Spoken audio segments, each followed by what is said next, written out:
Hello. It's a Sunday evening. Is it about almost 9 p.m. later than I thought. I thought it was about 7. 9 p.m. almost. It's the 7th of August. I'm in Fort Worth tonight. Just left. I had the family reunion up in Wichita. I hung out there with mom and dad and my sister. Had a good time. Sister's kids were there. They're all good. Like the kids.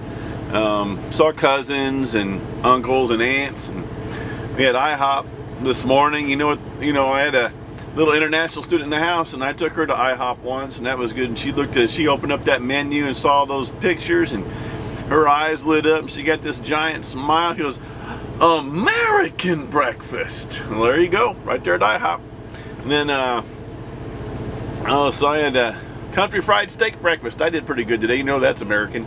And then had a reunion, last night, and then this morning at breakfast. But we had a pretty good time. It was my first time there in 34 years. I looked it up. Last time I was there was 1982. We missed 81. We had a big trip to Seattle in 81. And then 82 I went there, but that was just a couple of months before I ran off to the Army. I guess I should say that was a couple of months before I RUNNOFT off to the Army. And then so I had a good time. Drove. And then today we left Wichita. Cheryl drove her truck. I was in the truck with her and the kids, and we drove back to Oklahoma City. And then I jumped in the big truck and drove on down to Fort Worth. I made it to my pickup location. My pickup appointment is tomorrow morning at 9 a.m. I made it there tonight, and I stopped in there, and I was kind of hoping they'd let me park there and sleep. I went in and talked to them and told them I had to pick up in the morning, and they were pretty good. They looked in the computer. They looked through a whole pile of papers looking for what my load was, and they were trying to load me tonight. I was pretty impressed. I didn't expect to get loaded. And if it worked, I figured 5% chance or something would be cool, but didn't expect it at all. I just pulled in there and asked if they knew a local place where I could park and then go in the morning for my appointment. And they said, yeah, 4 miles down the road was a Cabela's. And there's also a Pilot across the street, but that Pilot's small and packed. They're in Fort Worth, and it's packed every day. It doesn't matter what time it is. At the Cabela's, I pulled into the Cabela's. I guess that was closer to 7, really. And it was almost full. They had a truck parking in the rear. It's pretty nice for just letting trucks park. Like 3 rows of trucks. I don't know how many's here, but it might be 50. It's a good number of trucks. And when I pulled in, I only saw about 3 open spots. It might have been 4, but I know there's 3. And other trucks were pulling in, and I'm pulling around. The angle is wrong to back up. All these trucks are kind of going this way, and I was going this way, and there's no way to back up.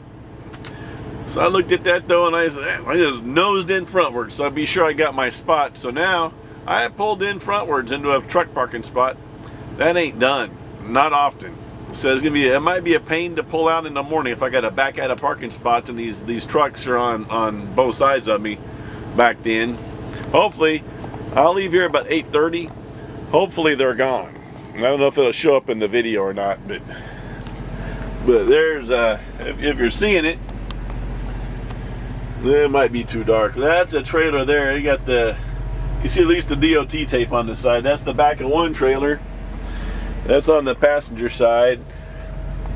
And then on the driver's side, there's the back of the trailer next to me right there.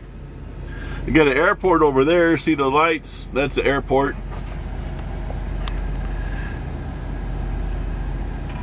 But airport. It's a FedEx. The FedEx uses that a lot over there. FedEx, and I don't know what the airport's all used for, but that's kind of a neat airport.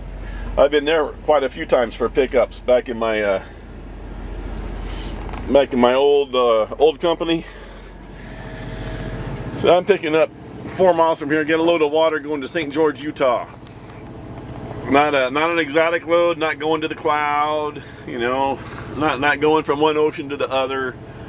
But St. George, Utah, that'll get me home. So I spend get home on Wednesday, and I'll be home probably till Monday. Hit the road again. Can't stay home too long. I've been off way too long. Family reunion off. 2 months off. More time off in Lake Michigan. Time off in Tampa. they're probably tired of me not hauling loads. So I need to get to work like I need to work like I'm the boss. Work like a boss. Had Burger King for lunch today. Probably not the smartest thing to have after my country fried steak breakfast, but I left all my food in my sister's refrigerator, and it's not that bad of a deal. I only had like 3 things. I had 3 old pieces of ham left from the pack that I've been eating on for the past, I don't know, 2 weeks or so, which is kind of crazy because the refrigerator just ain't that cold. So 3 slices of old ham, no good. I had like two containers of yogurt that were already past the expiration date, and they're in the same cooler that's not that cold. And I had some like cheese sticks that probably expired back in June. So what I left in the fridge was no big loss. The only problem is I got nothing else to replace it either. There's nothing in my little cooler. I had some little shakes in cans, and I got some bottles of water. So that was my supper, one of those shakes out of a can. So anyway, hopefully these trucks leave so I can back out nice and easy, low stress. There's another truck behind me, and he pulled in frontwards too. So if I back into him or he backs into me, the trailers will hit. He'll back into my trailer or I'll back into his. But hopefully he's gone too. That would be really helpful. I could just back straight across and then pull out like a normal guy who parked. Oh, so we're hoping, full of hope. I'm always full of hope. We'll see what happens. They could leave it. I need to leave about 8:30. So I'll be nervous if it's 8 o'clock and they're still here. If I get loaded and then I start heading west, my goal tomorrow is I'm thinking Albuquerque. Hopefully make it to Albuquerque. That'd be nice. If I get to Albuquerque, I'm thinking I can get home from Albuquerque the next day. And if I get home from Albuquerque, I'll sleep at home on Tuesday night, take off in the morning, and do a delivery in St. George, Utah, and make a U-turn, go back to Vegas and hang out. That'd be Wednesday afternoon time I get home probably, and then hang out probably till Monday. And then drive for a solid month before I go home. But the cool thing about going home is I get the passes. I get the Best Pass coming. And I don't know if I talked about that before, but the Best Pass will get me through all the toll booths on every road in America, pretty much, for the toll roads. And that'll be super nice. Get through all the tolls. It'll get me through the way stations. And I already got one little gizmo for the way stations. But the Best Pass will get me through all the stuff this one gets me through, plus about, I don't know, there's like 4 or 5 or 6 more states up north. They got something called the NOR Pass up there. But Idaho, Washington, well, way up there. But you get that NOR Pass, and then I get like every toll road in America. Florida, Texas, Florida, Texas, Oklahoma, Kansas. They all got toll roads. All the bridges are on California, San Francisco. They got $25 tolls to go across those bridges. There's probably something up around Seattle. I've not been on a toll road up there. Then they got stuff around Chicago to get me through all the Chicago stuff. And Chicago all the way up to Maine and New York and Pennsylvania. There's another cool little toll road through West Virginia, and you don't want to get off that toll road. So you don't want to get off that road. And then Florida's got stuff, so it'll be neat to get all that going on. Well, I've had a cold. I had a sore throat for like 3 days. I didn't do too many videos in it. It hurt my throat to talk a little bit, and I didn't want to make it any worse. And already talking on the phone and stuff when I had a chance. Talk to the wife. So today my throat feels better, but it's moved into my lungs. So I've been coughing some today, and no fun. But it's winding down. I'm thinking I'll feel better tomorrow. Yeah, it's winding down. So tonight I'm at this Cabela's. And the Cabela's is across the street from the truck stop, a Pilot. Said that before, it's busy as hell over there. Everything has been filled up since hours and hours and hours ago. And they got a shower though. I got a free shower credit at that Pilot. But it's pretty far away. It's not just across the street. There's like the other side of the street that it's across is a divided highway. And then between each side of the divided highway is like a soccer field. It's huge. And it's hot as hell outside and humid as hell outside. I can go get that shower, but I'm pretty sure I walk over there and then I walk back. By the time I walk back, I need a shower again. So I think it'd be a wasted trip. So I'm pretty good at taking some Army spit baths. After 21 years in the Army, I can get cleaned up pretty good and use about 2 cups of water. So I got water, and I got a little tub, and I got some soap, and I got my toothbrush, and I'll shave everything. I don't ever see any of the truckers doing that stuff in their truck, but I do it every night. If I don't take a shower, I'm clean. So I don't think I stink. I'm clean. I take these good spit baths. So, oh, fun. I'll shave up and everything after that. Oh, so yes, there's not too much else going on. Looking really forward to getting home. Oh, when I get home, I learned this at at the sister's house. They just turned off their cable, and so I turned off my cable. I don't know, 6 months, maybe 7, 8 months, a year ago. It's been a while since we turned ours off. But I only replaced it with Hulu and Netflix. So we had some stuff on the internet for TV, Hulu and Netflix, and then Amazon Prime.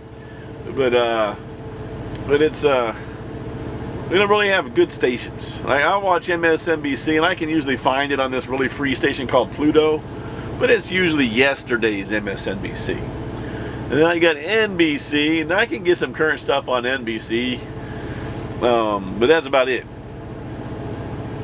And again, if I want to watch their MSNBC, it's yesterday's MSNBC on this cable channel, whatever I get. So it's not very current. Maybe they might put it on the internet like 3 hours after they play it on the regular channel or something. I don't know, something like that. It's not, you can't get it really current. But if you go to download an app from PlayStation View, I thought it was only going to work on PlayStations. And my sister's husband said, no, it's just an app. You can download that to anything. So he had that app on his Amazon Fire Stick. I had never thought of anything labeled PlayStation. So I go home, I can get the PlayStation View on our Fire Stick, and we can have, it's like 100 real channels. I'm not getting that option. They had another one, I don't know, it's 70 real channels. I think it's the middle option. I'll take the middle option. It's like $30 a month. It'll have in the West Coast, our area, Nevada, Las Vegas. It had, I don't even remember, 15, 20 news channels. That's what I like. But then it's got this stuff I wouldn't watch too often, but the Food Network, some people like that. That little chubby international in our house, she watched the Food Network all the time, and it showed. She never missed a meal. Travel Network, all these little things. They had the Investigation Channel. They always had some kind of crimes they were investigating on there. That looked pretty cool. I watched some of that at the sister's house. They were working, left me alone one day. I got some TV watching done. It'll probably be a good deal. I don't know if I like spending $30 a month, but it's better than my cable. The cable was about $150 a month. So they're just pricing themselves out of the market. They got new technology coming. Cable companies, they ain't going to be the same. You get it for $30 a month. Cable's gone. Then the regular channels, ABC, CBS, NBC, they don't stream online. Well, they get them free over the antenna, and it'd be even better if they came across the internet. So I don't know what their problem is, but it'd be even better across the internet. One day they'll be there. I learned about a new app, and this sounded good. Apparently, Sam's Club, where the sister shops. Again, I learned stuff from the sister. No, I can't admit to this, but I learned stuff from the sister. She talks about an app on her phone. The Sam's Club, go in there and shop. And as you put stuff in the basket, you just scan it with your phone. And at the end, when you're finished shopping, you click the little Pay Now button on your phone, and it zaps your credit card right there. You've already paid. You do not need to stand in line and pay. You just pay as you go. Hit the pay button and walk out the door. That is the coolest thing I have ever heard. Now they got that at Sam's. Well, guess what Sam's got? Sam's is Walmart. One of these days, They're going to be doing that at Walmart. And that'll be high freaking speed. Walk around, don't have to wait in that crazy line with those 30 people, 40 people. Hopefully they get this stuff going good. Hopefully it works good at Sam's and they expand it to Walmart soon. The only problem with all this is now Walmart is the largest employer in the United States. When they start laying off all the cashiers, what are they going to do? They'd save a lot of money. And also, what are those people who get laid off going to do? That's like the only job they can get. A lot of those people ain't that smart. That's all they can do is be a cashier. And technology replaces cashiers. It's a lot of people out of work. Just like self-driving cars. They got self-driving cars now. They're starting to do a lot of work on them and make them better. And one of these days we're going to have self-driving cars everywhere. Well, what comes after a self-driving car? It'll be a self-driving freaking truck. There's a lot of truckers out of business. Self-driving trucks. If they can have a self-driving truck, you can go to a warehouse, they can have a self-driving forklift. A whole lot more loaders and unloaders in those warehouses would be out of work. Technology is wonderful, but how are the people going to get paid? So I don't know how that's going to work, but it seems to me like you're going to have more and more of these super, super, super rich people that have all the freaking robots and computers. Walmart is already the damn richest company in America. Richest family. But they're going to have to really start taking from the poor or the rich and giving to the poor. More of a communist thing. You keep taking all these jobs away with technology. I don't, like, what is there? 8 million truckers, 8 million people out of work. It's like permanently, and a lot of them truckers can't do nothing else. No joke. And then you add to that, like, I don't even know, 12 million cashiers out of work, and all the forklift drivers. This truck, everywhere I go, you look around and you got a warehouse, there might be three or four or five trucks being loaded, but inside, they got forklifts moving stuff all around. They got the shippers, the receivers, forklifts freaking everywhere. So I don't know what's going to happen. And we're not supposed to be into communism, but by the time you lay off all the people and there's just certain companies and certain people that got everything, you're going to let everybody else starve because they got replaced by a robot or a computer. Wow. They, like the coal miners, they used to go tunneling underground. They used to tunnel underground and bring out the shovelfuls of coal and load up those little underground little coal trains and bring them up out of the ground, and the mines would cave in and kill like 100,000 of them every year, and they get black lung and cancer and die, and that's all they knew. They just keep doing it. Their kids would do it. Their kids' kids would do it. On down through the chains. Well, now they don't go underground to mine coal. They've all been laid off, and they're blaming Obama. They're blaming Clinton. But the technology changed. And now it takes, one guy to lay the dynamite. It takes like one guy with this huge crane and one guy with this huge dump truck. And they might have 3 or 4 dump trucks. But they get loaded. It's like one scoop of the crane puts, I don't even know, 50 tons of junk in the back of this huge dump truck. And the dump truck drives over and drains it into that big thing that grinds everything up and whatever, sorts it and everything. And then the dump truck just goes back to that giant crane. It takes like 4 guys to totally destroy a mountain, because that's how they do it, is go down through the top of the mountain. Just destroy the mountain. They don't bother tunneling underground anymore. That's ridiculous. But they're all out of work. All those miners, they've all been replaced by like 4 people in giant machines. So Appalachians are poor and getting poorer. Truck drivers poor and getting poorer. So anyway, that's my little rant, I guess. So anyway, now it's about 9:15. So time to start getting ready for bed. Like I said, wake up about 8:30 and hit the road. Hopefully everybody's doing all right. Take care, and like normal, you know, shouldn't work too hard.